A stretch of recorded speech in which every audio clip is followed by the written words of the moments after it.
خواجہ نظام الدین محبوب الہی رحمۃ اللہ علیہ نا پانی پینے جایا کرتے تھے. جمنا کا پانی بڑا میٹھا اور ٹھنڈا تھا تو دریائے جمنا سے دور دور سے لوگ پانی لینے آتے.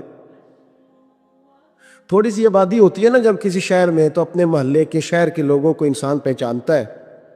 بڑی آبادیاں ہو جائیں تو پھر چلو مشکلات ہوتی ہے, تھوڑی تھوڑی اس وقت آبادی رہتی تھی. فرماتے کہ میں جمنا کے کنارے جب پانی لینے گیا تو میرے محلے کی ایک عورت وہ جمنا کراس کر کے نا پل کے اوپر سے تو دوسری جانب ایک کنواں تھا تو وہاں سے پانی بھر کے لا رہی تھی. تو رستے میں اس نے سلام کی تو میں نے کہا بیٹے کہاں سے آ رہی ہو؟ کہنے لگی وہ کنویں سے پانی لا رہی ہوں. تو میں نے کہا بیٹے زمانہ جمنا کا پانی پیتا ہے اور تم کنویں کا. تو بڑی وفادار تھی اپنے خاوند کی. کہنے لگی حضور چھوٹا سا راز ہے, کسی کو آج تک بتایا تو نہیں, پر آپ تو ہمارے مرشد ہیں نا, آپ تو شیخ ہیں, آپ سے تو دعا لینی ہے, آپ کو بتا دیتی ہوں. حضور یہ جمنا کا پانی نا کھانا زیادہ ہضم کرتا ہے, زیادہ ہضم کرتا ہے. تو کنویں کا پانی نا تھوڑا سا کھارا ہے, روٹی کم ہضم کرتا ہے. میرے خاوند کی نا آمدن ذرا تھوڑی ہے تو میں بجائے شکوہ کرنے کے بچوں کو کنویں کا پانی پلاتی ہوں تاکہ روٹی تھوڑی کھائیں اور ہمارا گزارا ہوتا رہے. حضرت نظام الدین محبوب الہی رحمۃ اللہ علیہ فرمانے لگے پتر میں کوئی مالدار صوفی نہیں, غریب اوپر وعدہ ہے, جب تک زندہ رہوں گا نا تیرے گھر میں ماہانہ خرچہ میں بھیجا کروں گا. عرض کی حضور کیوں؟ فرمانے لگے تو گھر کی چار دیواری پر بیٹھ کر, گھر کی چار دیواری کے اندر بیٹھ کر دکان پر اور کام پر مزدوری کرنے والے اپنے شوہر کے بارے میں اتنی اچھی سوچ رکھتی ہے. یعنی وہ مزدوری کرنے گئے تو تیرا خیال ہے میں بوجھ نہ ڈالوں, جو دیتا اس میں گزارا کروں. فرمایا اگر تو اپنی ذات سے اٹھ کے سوچ سکتی ہے تو پھر تیرا سلوٹ بنتا ہے, اور تجھے سلوٹ یہ ملے گا کہ نظام الدین ہر مہینے تیری روٹی کا بندوبست کیا کرے. بہت سارے ایسے مزدور دیکھے جو کسی کارخانے میں کام کرتے ہیں تو گریس سیاہ رنگ کی کپڑوں کو لگی ہوتی ہے, لیکن وہ شام کو جب اسے دیہاڑی ملتی ہے نا, جمعرات کو جب اسے ہفتے کے پیسے ملتے ہیں تو وہ پیسے لے کے خوشی خوشی گھر آتا ہے. پھر وہ چوک پہ کھڑا ہوتا ہے اور پھر وہ کھڑا ہو کے وہاں سے کنو خریدتا ہے, آم خریدتا ہے, آڑو خریدتا ہے, پھل خریدتا ہے, اور جب وہ لا کے گھر میں آتا ہے وہ سامان اور اس کا چھوٹا بچہ دسترخوان بچھاتا ہے اور دسترخوان پہ وہ دھو کے ہاتھ بیٹھتا ہے, اور بیوی جو انتظار کر رہی تھی وہ 10 دفعہ, یہ میں نے یہ دیہات میں ماحول دیکھا ہے, ایک دفعہ بسم اللہ نہیں پڑھتی, وہ 10 دفعہ بسم اللہ. وہ چھری دھوتی ہے بسم اللہ الرحمن الرحیم, وہ 10 دفعہ بسم اللہ پڑھتی ہے. پھر وہ جب سجایا جاتا ہے اور بیٹے اور بیٹیاں ان کو اٹھا کے منہ میں رکھتے ہیں, باپ کے دل کو جب ٹھنڈک پہنچتی ہے تو مجھے یوں لگتا ہے آسمان کے فرشتے بھی دروازے کھول کھول کے دیکھتے ہیں کہ یہاں دولت آئی ہے, یہاں کوئی کما کے لایا, یہاں بیٹیاں کھا رہی, یہاں جدوجہد ہو رہی. اور اگر تو حرام کمائی لائے, اگر تو کسی کا کلیجہ کاٹ کے لے کے آئے, تو ہزاروں روپے کا بھی مال لے کے آئے, گھر میں رکھتا ہے, بڑا بیٹا کہتا ہے میں نہیں یہ کھاتا, چھوٹے والا کہتا ہے میرے نہیں یہ پسند, اس سے چھوٹے والا کہتا ہے لے جاؤ یہ تو پرانا ہو گیا ہے. وہ جو محنت سے تھوڑا سا آیا کرتا تھا, تھوڑا سا, اس میں جو برکت ہوتی تھی, اس کے اندر جو کیف ہوتا, جو جدوجہد کا پیسہ تھا. میں یہ حدیث پڑھتا ہوں تو جھوم جاتا ہوں. کچھ لوگوں نے اور صحابی کا نام لکھا ہے, کچھ نے لکھا حضرت جابر ابن عبداللہ تھے, آوڑا چلاتے تھے, آوڑا پنجابی میں نہ کہہ دوں کئی واندے ہوندے سا. ہم لوگ سمجھتے ہیں نا یہ مزدور ایسے ہی ہے, نکما ہی ہوتا ہے. مزدور کو کون پوچھتا ہے؟ آوڑا چلاتے تھے, کدال سے محنت کرتے تھے, نبی پاک سے ملنے آئے. اللہ کرے آج بھی پیرانے عظام غریبوں سے پیار کرنے لگ جائیں. اللہ کرے مشائخ علماء تھوڑا سا انہیں بھی ٹائم دینے لگ جائیں. کہتے ہیں میں حضور سے ملنے آیا, آگے بڑھا, اور چونکہ میرے کپڑے بھی ذرا میلے تھے اور چونکہ میں مزدوری کر کے آیا تھا تو پسینہ بھی تھا, تو میری خواہش تھی کہ ذرا سارے مل لیں, میں ذرا بعد میں آگے ہوتا ہوں. کہتے ہیں میں اینڈ پہ گیا, سائد دوست الغابہ نے لکھا ہے, کہتے ہیں آگے بڑھ کے میں نے حضور سے سلام لی, باقیوں کو تو سلام ہوا تھا, میرے نصیب دیکھو جب حضور کے ہاتھوں میں میرا ہاتھ گیا تو مصطفیٰ نے ہاتھ ہی تھام لیا. اور یار سنو تو صحیح, جس کا ہاتھ نبی پاک تھام لے, جس کا ہاتھ نبی پاک تھام لے,